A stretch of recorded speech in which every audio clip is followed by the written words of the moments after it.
În perioada sărbătorilor, momentele festive și consumul de alcool devin frecvente.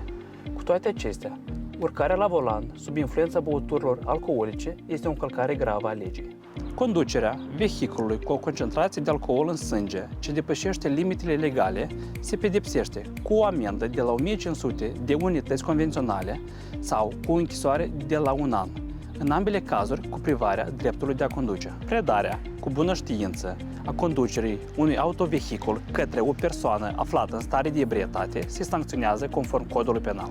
Rețineți refuzul, împotrivirea sau eschivarea de la testarea alcooscopică, antidrog sau examinarea medicală pentru stabilirea stării de ebrietate înrăutățește sancțiunile aplicate. A conduce sub influența alcoolului reprezintă un act de neglijență extremă cu repercusiuni legale și umane deosebit de grave. Sărbătorile sunt despre timpul petrecut în familie.